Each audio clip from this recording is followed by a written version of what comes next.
y comienza un reino del Mesías. ¿Dónde está el resto de la historia? ¿Dónde está después que viene el Islam y viene otros imperios y los turcos? ¿Y dónde está todos los últimos 2000 años?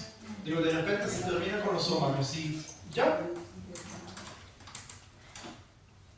Seguimos con Daniel, capítulo 9. Ahí Daniel está orando y le está pidiendo a Dios una revelación. Sabe que los días de salvación se acercan.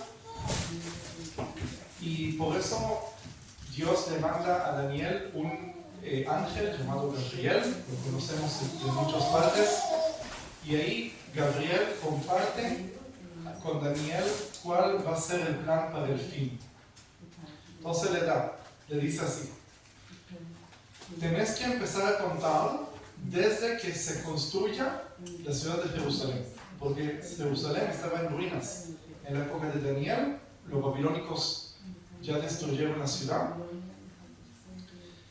Y tenés que contar desde que se construye Jerusalén 70 semanas, pero no semanas de 7 días, sino semanas de 7 años. ¿Sí? Quiere decir 490 años. Y Jerusalén se terminó de ser construida en el año 444 a.C.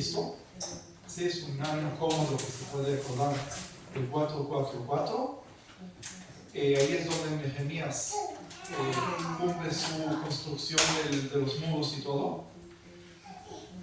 Quiere decir que tenemos que contar 490 años, 70 por 7, para poder llegar a lo que Gabriel le dice a Daniel, que hasta que se cumple todo este tiempo, va a haber perdón de pecados en toda la tierra, todas las profecías se van a cumplir, el Santo de los Santos va a ser ungido.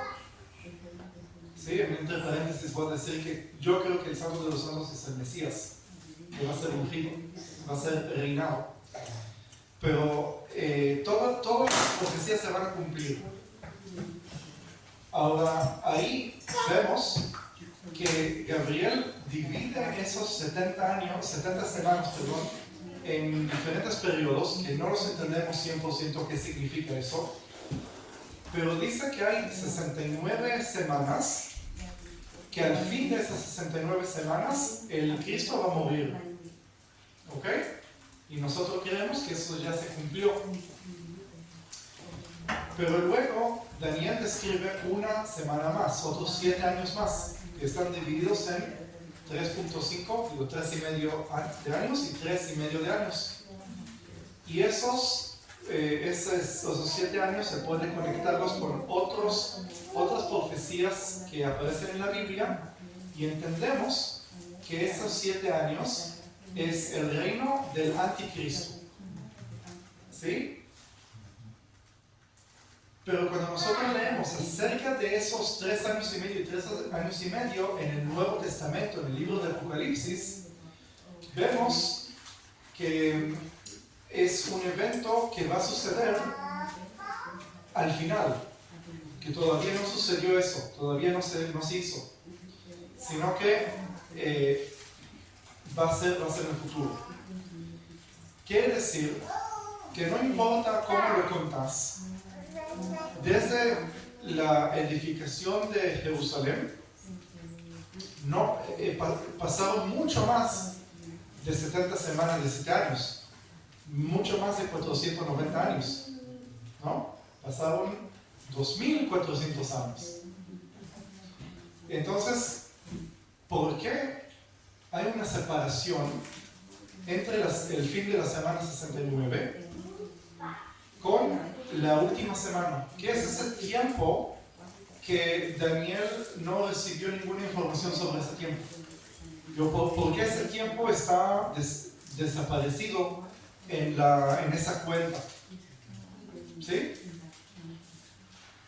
Yo voy a tratar de contestar este misterio, de dónde está ese tiempo ocultado en la profecía de Daniel y en la visión de Nabucodonosor.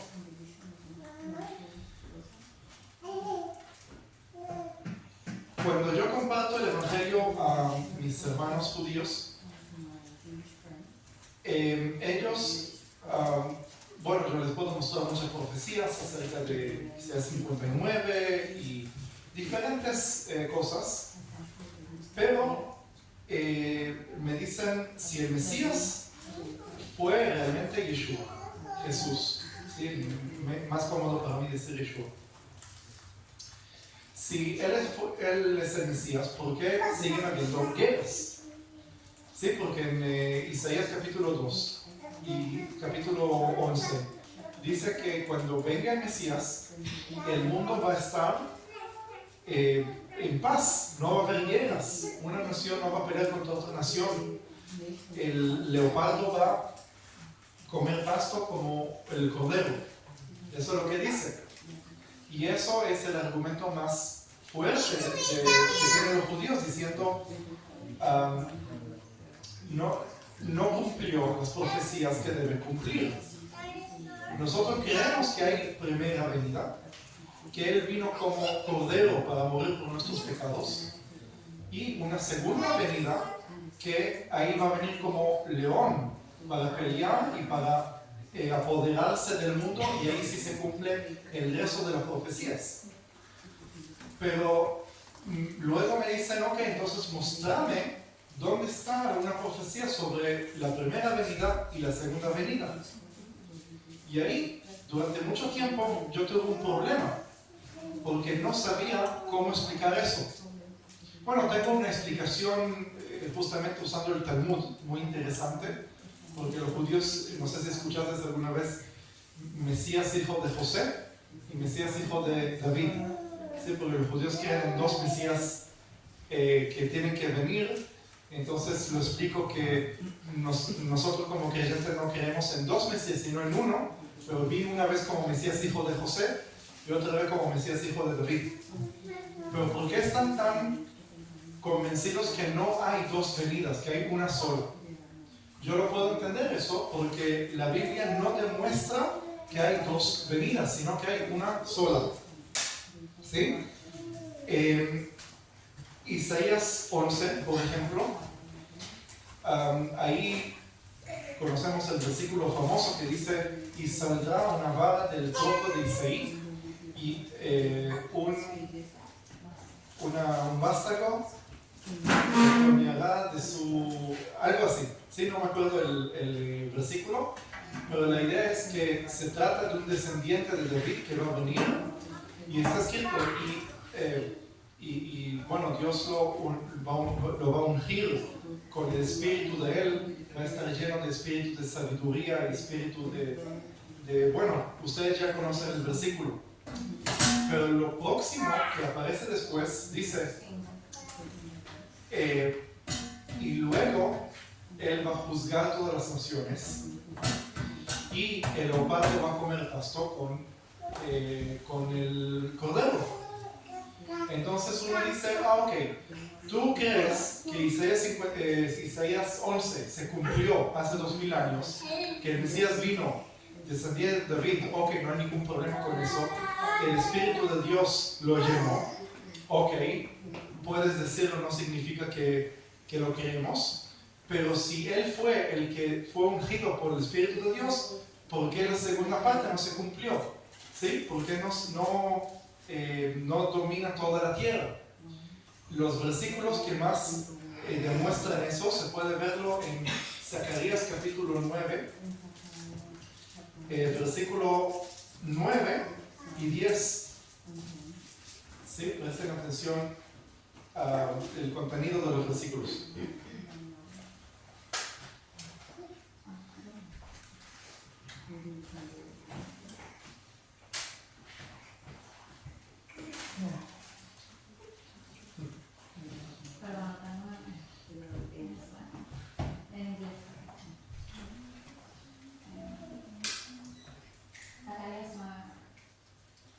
Dice: alégrate mucho, hija de Sión, da voces de júbilo, hija de Jerusalén. He aquí tu rey vendrá a ti, justo y salvador, humilde y cabalgando sobre un asno, sobre un pollino, hijo de asna.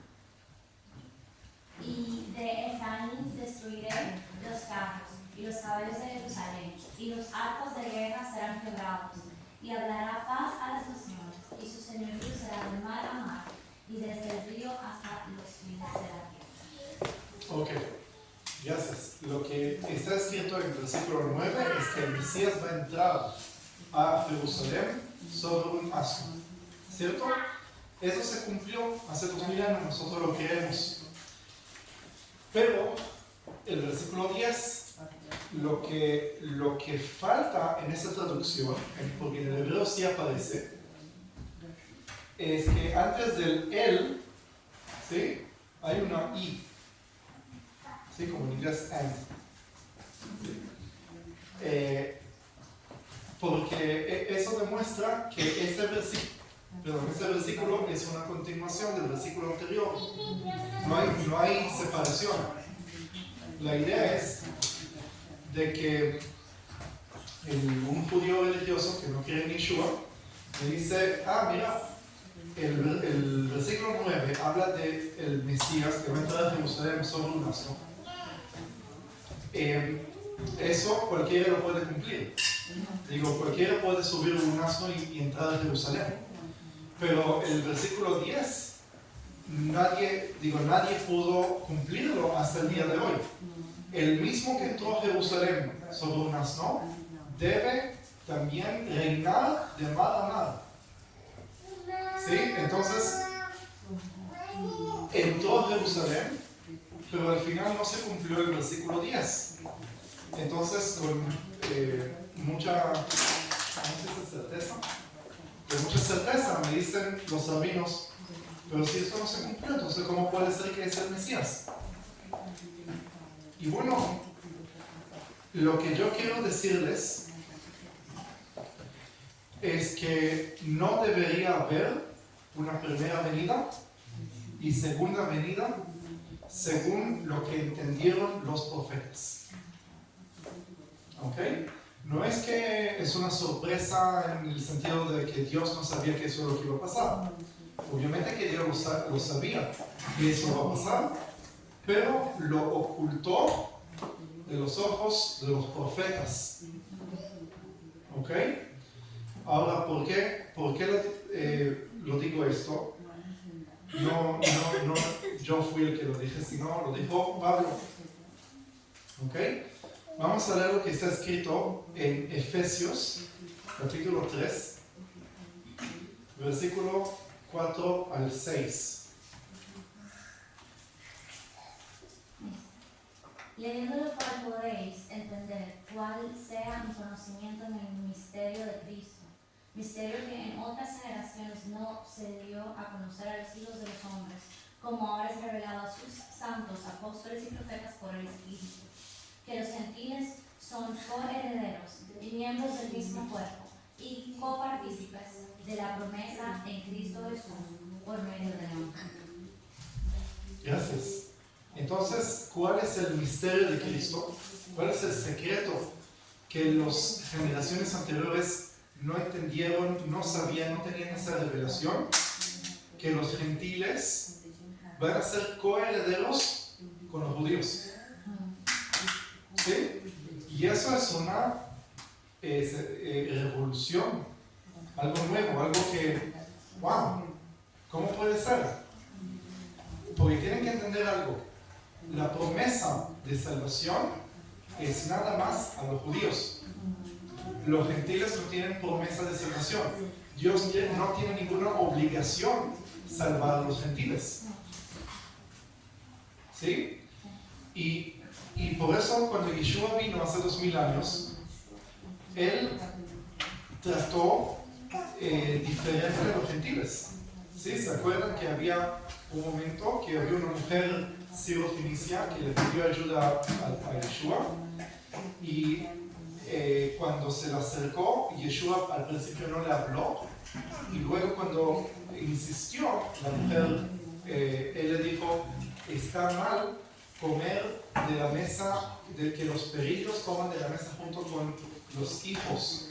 Los hijos son los judíos y los gentiles son los perrillos, según Yeshua. ¿Entienden? No era muy politically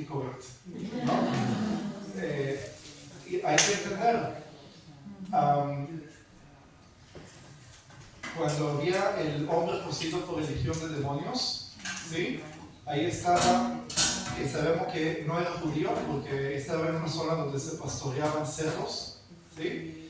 Y cuando él le pidió seguirlo a Yeshua, Yeshua le dijo, no me puedes seguir, ¿sí? Porque no es judío.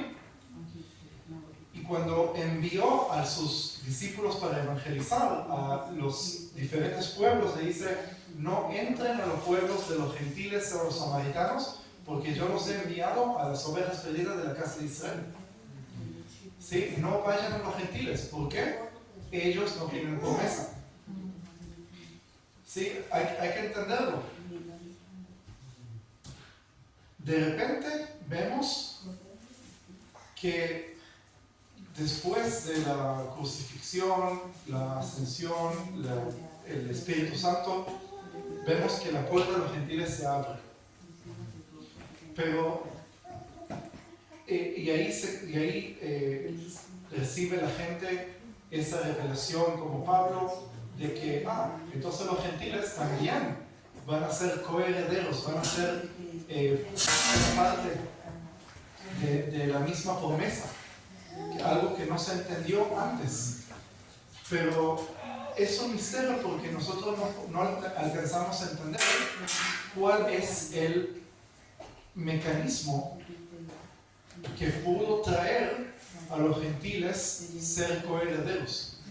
Porque como no hay promesa, entonces ¿cómo se puede decir que los gentiles son parte? Entonces vamos a tratar de entender qué es ese mecanismo. Vamos a leer Lucas capítulo 21. En este capítulo Yeshua comparte con sus discípulos acerca de las cosas que se deben cumplir para el final de los días. Y está hablando acerca de la ciudad de Jerusalén. Este versículo 24 habla acerca de Jerusalén directamente y vamos a ver lo que dice. Y caerán a filo de espada y serán llevados cautivos a todas las naciones. Y Jerusalén será hollada por los gentiles hasta que los tiempos de los gentiles se cumplan. Corto versículo, pero con muchísimo contenido y muchísimo significado. Primero que profetiza Yeshua de que Jerusalén va a ser destruida, de que la nación de Israel va a ser exiliada y que Jerusalén va a quedar en manos de los gentiles hasta, y el hasta es súper importante. Hasta que el tiempo de los gentiles se acabe.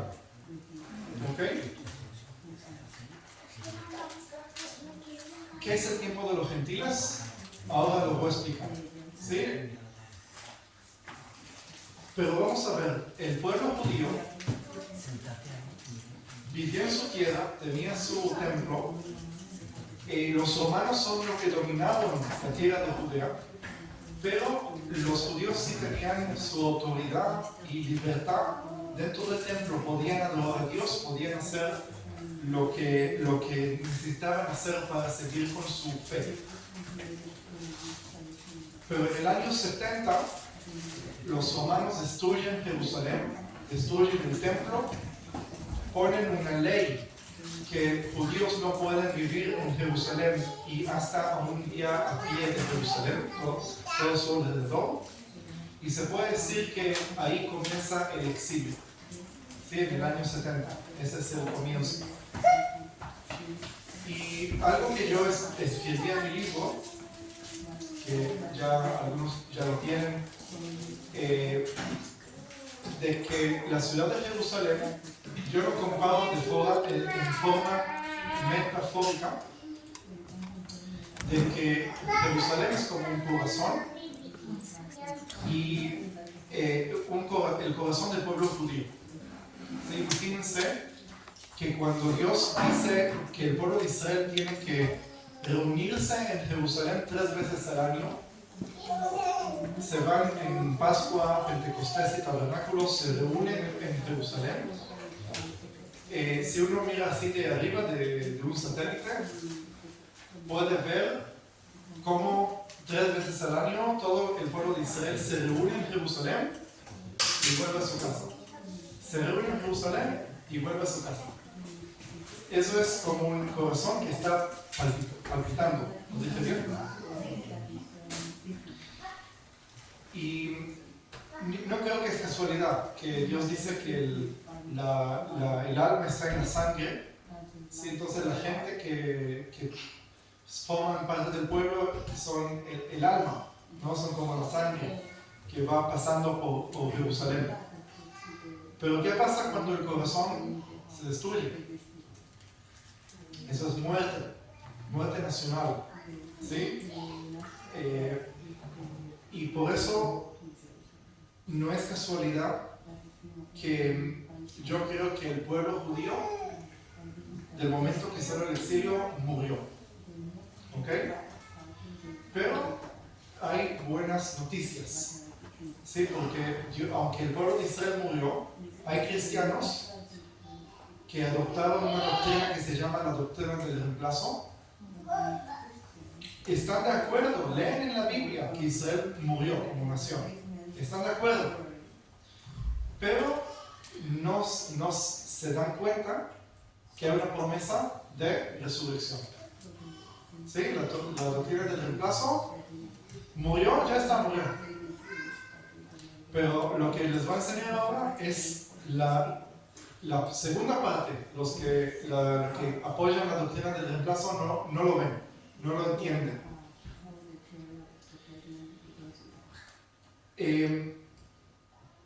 Vamos a ver. Yeshua, cuando él dijo, el Hijo del Hombre tiene que morir y resucitar el tercer día como está escrito. ¿Dónde está escrito que tiene que resucitar el tercer día? Los que estuvieron acá a la mañana ya saben. Bueno, les voy a hacer más fácil. La respuesta es que no está escrito eso en forma directa. No está escrito que el Mesías tiene que morir y resucitar el tercer día. Pero está escrito otra cosa que es interesante de la misma medida. Y eso está en el libro de Oseas, capítulo 6, versículo 2. Este versículo es la clave, es la llave para entender todo. Nos dará vida después de 2 días. En el tercer día nos resucitará y viviremos delante de Él. Entonces, Oseas, el profeta Oseas está hablando sobre él, pero en plural, quiere decir que está hablando sobre su pueblo. Entonces lo que nosotros entendemos es que el pueblo de Israel tiene que morir, pero también va a resucitar el tercer día. Van a haber 2 días que esté muerto y al tercer día resurrección. Ahora, esta misma profecía se cumple también en Yeshua. Él murió y resucitó físicamente. Pero la pregunta, ¿cómo se puede cumplir esta profecía de Oseas 6:2 en el pueblo de Israel? ¿Será que igual como el Mesías, todo el pueblo judío tiene que ser crucificado? ¿Todo el pueblo judío tiene que ser enterrado? ¿Todo el pueblo judío tiene que resucitar el tercer día? No tiene mucho sentido eso, no tiene lógica. Pero sí podemos entender qué es lo que la Biblia habla acerca de la muerte nacional de Israel. Y eso está en la visión de los huesos secos de Ezequiel capítulo 37. Se puede leer los versículos del 1 al 12.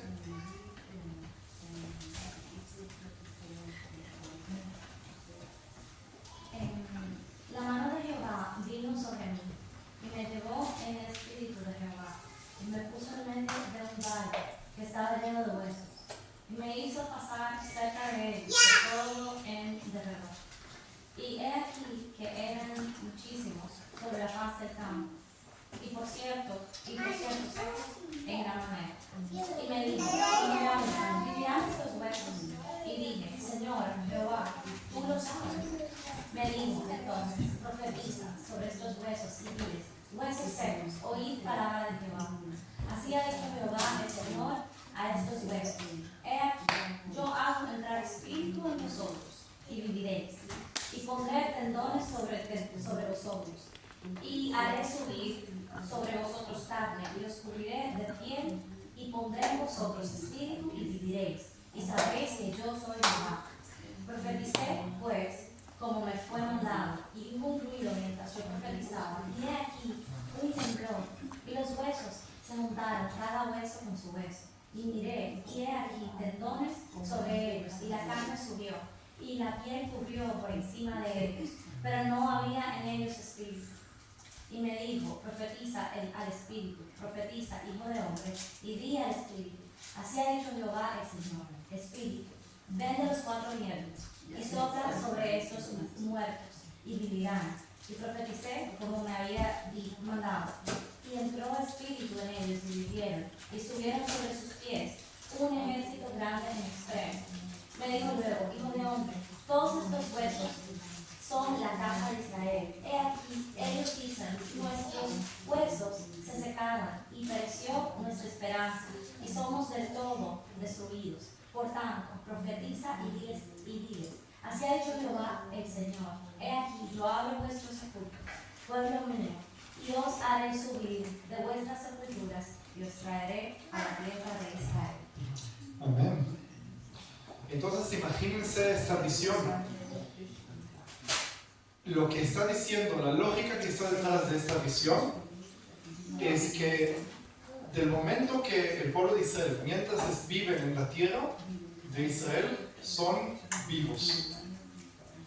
Pero del momento que fueron expulsados de la tierra y están en el exilio, están disparamados, dispersados. ¿Y qué? ¿No existe una palabra desparramados? Dispersados por todo el mundo. ¿Sí? Eso es muerte nacional. El pueblo está muerto de manera no física, aunque también físicamente, ¿sí? Si empezamos por todos los asesinatos que hubo durante la historia, si pensamos sobre el Holocausto, ¿sí? Pero nacionalmente están muertos porque no tienen el Espíritu de Dios, ¿sí? Pero Dios promete y dice que un día Él va a abrir las tumbas, va a sacar los huesos y va a traer esos huesos a la tierra de Israel. Entonces, si exilio significa muerte y retorno a la tierra significa resurrección, y sabemos que Oseas 6:2 dice que van a estar muertos por 2 días y el tercer día van a resucitar. Y sabemos también que un día para Dios son como 1000 años. ¿Cuál es la conclusión? La conclusión que era necesario que el pueblo de Israel estaba muerto, exiliado de su tierra durante 2000 años.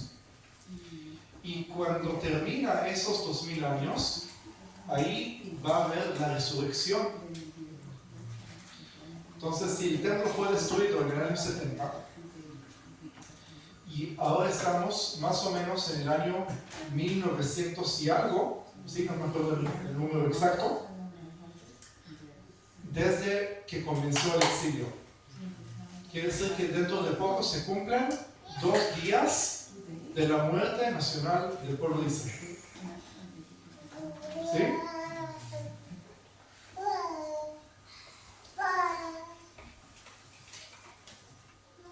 Ahora volvemos a lo que dijo Yeshua en Lucas 21-24.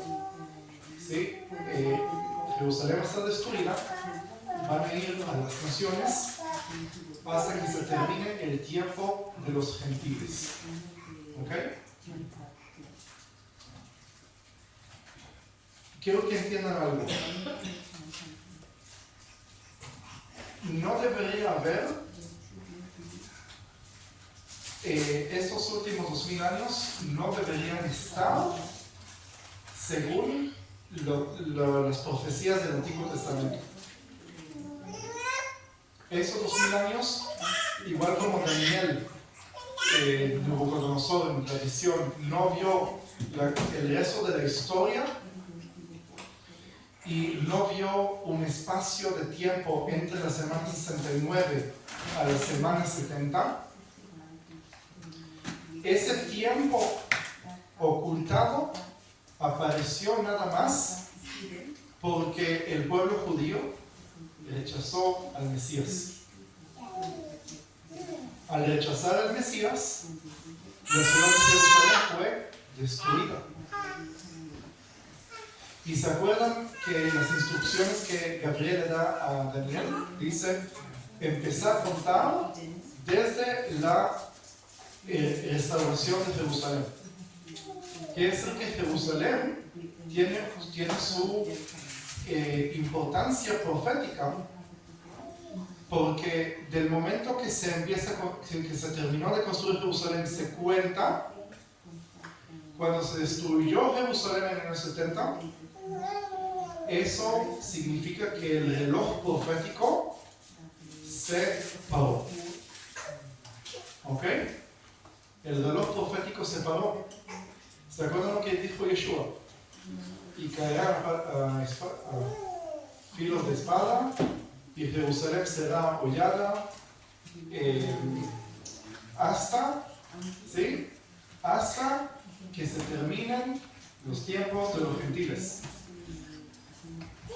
Entonces, mientras Jerusalén está bajo control de los gentiles, el corazón del pueblo de Israel está destruido, está bajo control de otras naciones.